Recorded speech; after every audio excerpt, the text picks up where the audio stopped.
Study അബ്രോഡിൽ trust എന്ന് പറയുന്നത് ഭയങ്കര ഇമ്പോർട്ടൻ്റ് ആയിട്ടുള്ള ഒരു ഫാക്ടറാണ്. സോ മാമിനെ സംബന്ധിച്ച് ട്രസ്റ്റ് ബേസ് ചെയ്തിട്ട് എന്തെങ്കിലും അനുഭവം ഉണ്ടോ? ലൈക്ക് നമ്മുടെ സിസ്റ്റാൻഡ് ബൈ മർക്കസ് വഴി ട്രസ്റ്റ് റിലേറ്റഡ് ആയിട്ടുള്ള എന്തെങ്കിലും അനുഭവം ഉണ്ടെങ്കിൽ അതൊന്ന് ഷെയർ ചെയ്യും. ട്രസ്റ്റിന്റെ കാര്യം പറയുകയാണെങ്കിൽ ദിൽഷ്യ ദിൽന എന്ന് പറഞ്ഞിട്ടുള്ള 2 ട്വിൻസ് ഉണ്ട്. അവര് കാലിക്കറ്റിൽ നിന്നാണ്. അവരുടെ ഫാദർ ദുബായിൽ ഒരു ബിസിനസ് മാൻ ആണ്. അവര് ആക്ച്വലി നീറ്റ് എക്സാം എഴുതിയ ആ ഒരു ഇയറിൽ അവർക്ക് അഡ്മിഷൻസ് കുറച്ച് ഫിനാൻഷ്യലി 2 പേർക്ക് അഡ്മിഷൻ എടുക്കണമല്ലോ. അപ്പോൾ ഫിനാൻഷ്യലി കുറച്ചൊരു ബുദ്ധിമുട്ടുള്ളതുകൊണ്ട് ആ ഒരു ഇയറിൽ എടുത്തിട്ടുണ്ടായിരുന്നില്ല.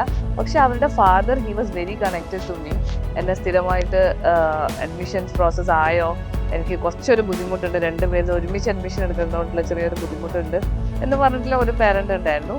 പക്ഷേ നെക്സ്റ്റ് ഇയർ അഡ്മിഷൻ്റെ ടൈം ആയപ്പോഴേക്കും ആളെന്നെ വിളിച്ചിട്ട് എൻ്റെ അടുത്ത് പറഞ്ഞു, എനിക്കിപ്പോൾ അഡ്മിഷൻ ഇപ്പോൾ ഞാൻ ഓക്കെയാണ് ഫിനാൻഷ്യലി, എനിക്ക് ഇപ്പോൾ മക്കളുടെ അഡ്മിഷന് എനിക്ക് 2 പേർക്ക് ഒരുമിച്ച് എഫോർഡ് ചെയ്യാൻ പറ്റും. സോ ഇപ്പം എൻ്റെ കയ്യിലുള്ള ക്യാഷ് ഇനി അത് പോയി പോകരുത് എന്നുള്ളത് കൊണ്ട് ഞാൻ ഫസ്റ്റ് ഇയറിൻ്റെ ഫീസ് 2 പേർക്കും ഞാൻ ഡോക്ടറിനെ ഇപ്പം തന്നെ ഞാൻ പേയ്മെൻറ്റ് ചെയ്യാണ്.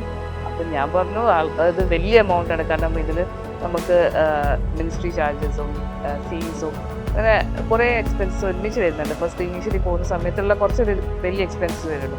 അത് 2 പേരും കൂടി ഒരുമിച്ച് വന്നിട്ട് ഏൽപ്പിക്കുക എന്ന് പറഞ്ഞപ്പോൾ ഞാൻ പറഞ്ഞു, അയ്യോ പ്ലീസ് ഇപ്പം അത് ചെയ്യല്ല, അത് നമുക്ക് സ്റ്റെപ്പ് ബൈ സ്റ്റെപ്പായിട്ട് നമ്മൾ വാങ്ങുന്ന ഒരു പ്രൊസീജിയറാണ്, ഇപ്പം അത് ചെയ്യുമ്പോൾ നമുക്കത് ബുദ്ധിമുട്ടാവുന്നു. പക്ഷേ ആൾ കേൾക്കാനേ നിന്നിട്ടുണ്ടായിരുന്നില്ല. He just came to my office and handed over the amount. അത് ഒരു ട്രസ്റ്റ് ആണല്ലോ, മീൻസ് നമ്മുടെ മേലും means me personally as a doctor and നമ്മുടെ സ്ഥാപനത്തിനോടുള്ള ഒരു ട്രസ്റ്റാണത്. സോ ട്രസ്റ്റിൻ്റെ കാര്യം പറയുകയാണെങ്കിൽ this is what comes into my mind, like Dilshya and Dilna.